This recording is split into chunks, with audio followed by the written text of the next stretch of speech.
Well, you talked about how the police has been weakened a great deal and how the military has become, it would seem, more involved in matters of internal security. For you, you say this is not exactly proper. Do you think that we're still on the right path when we constantly deploy the military in our elections? Yes, because like I said, I'll keep going back to the Constitution. The little part that I know is that one of the functions of the military is aid to civil authority. And you have elections, except now that we have a lot of staggered elections. You know, the military comes out once to conduct elections and they go back, to provide security for elections and they go back. But continued employment of the military in roadblocks and other roles that the Nigerian police ought to provide is what we are frowning at. But to use the military for surgical operations, it's necessary in this climb and the demands of our security. But isn't that part of it? Because if constantly in the roles that policemen are supposed to be playing and possibly the Civil Defense Corps, we constantly see increased military deployment, it would seem that no task internally is too sacred or, above what our military can do. If we think that the police can handle it, we call in the military. Of course, you see, the traditional deployment of the police, of the military is that the police will be the first line of defense. Now, when the situation becomes overwhelming and the police is not able to deal with that situation, then the military is called in. That's in operational terms. But Mr. President and the Security Council can look at a particular situation and say, look, our nation is at war. There are so many arms in wrong hands. And because of the antecedents and the behavior of politicians, it will not be safe to use only the police with batons or with what level of equipment.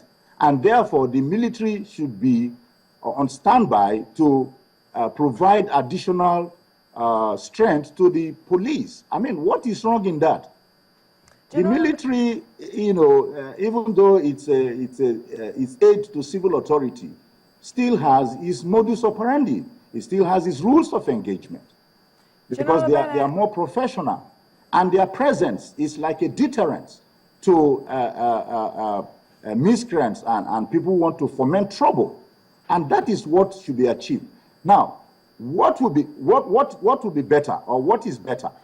Is it that if we deploy the military and there is a peaceful election, or we remove the military and situation occurs that the police is not able to deal with the situation and there is chaos everywhere, there is violence everywhere, and then the election becomes incredible or marred by violence? I mean, where does that leave us at this stage? What is wrong in taking precaution? Nobody has said that, look, the military was involved in thumb printing, or because of the military involvement, so person won the election. But the argument... Politicians will always argue to and fro. But what investigation has indicted the Nigerian military? The Nigerian military itself is not saying, look, deploy us in election. What we are saying is that it is the discretion of Mr. President. It is his right. General it is his prerogative to deploy the military where there will be problem. General Bennett, I know that you're retired now, but as at the time you were there, and if you're still in touch with the top brass of military, can you tell us off the top of your head just how many soldiers, aside those deployed in the Northeast, are currently deployed in matters of internal security? Well, I can't give you a figure because, like you said, I'm retired. I have to do a research to be able to know. But you know that we have almost more than a division that is deployed in Operation Polo Shield in the Niger Delta. And there are other internal security operations, I can't remember them offhand, that the Nigerian military is involved. These are security operations that ought to have been taken over by the Nigerian police. But what do we have today? We have 20 policemen guarding one politician. Do you think so that... they are not freed to carry out these roles, and so that the military will now concentrate on what is happening in the Northeast, and also to have sufficient reserve for any other exigency that may occur that is not anticipated. You spoke about fear when you talked about the Sokoto elections you were involved in. Do you think that the military still commands that fear amongst the populace, or do you think it's been constantly eroded? Well, the military, as much as possible, has been quite professional. And each time they are called upon, because, you know, majority of them are in the barracks. So when you see a large number of soldiers, and what we used to do, and I think it is practiced up to date, is that there is what we carry out, what we conduct, that is called a show of force. So when you see those number of soldiers without rifle, but in their full regalia, out in the street, marching, singing, and assuring the people that, look, this election will be safe. Don't be afraid. We are there to protect you. That sends very strong confidence, you know, to the populace. And so, as long as you keep bringing the military, you know, intermittently, they are not too familiar with the generality of the society.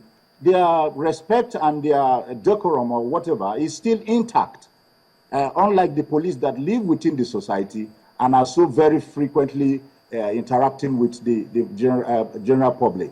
All right, tell us about the operation going on in the northeast against the insurgents. At the moment, the March 28th date is still the date we've got for the elections, and everyone hopes, yes, 28th and the 11th of April. Are you optimistic that the way things are turning out now, that date can as well be cemented to the extent that people will come out without any incident in the northeast for the elections? I think that as a patriotic citizen and a former soldier, I should be very optimistic because our troops are out there doing their best. And if the top brass of the military has told us that, look, they require 6 weeks to bring what I will call stabilization, I wouldn't subscribe to the fact that within the 6 weeks, Boko Haram will fizzle out of Nigeria. No, I will not subscribe to that school of thought. But what I want to subscribe to is that within these 6 weeks, the military will be able to bring credible stability in those areas. And like we see a couple of days, that some of the displaced, internally displaced persons, IDPs, are already beginning to, you know, go back to their homes, probably to assess, you know, the extent of damage and all that. You know, they are very desirous to go back to their homes. The issue is that how motivated will they be to partake in an election when they don't have any home, when their property are all destroyed and all that is a discussion for another day.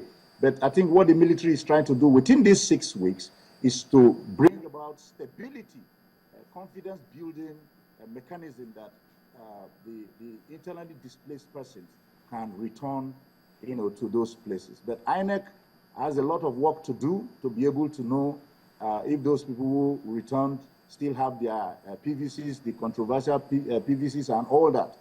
Those logistics will still be sorted out before that time. But I want to assure you that with the way we are recording successes, some of the IDPs will return, and I think that elections can safely take place in those areas that local commanders will assure the overall commander of the safety of the people.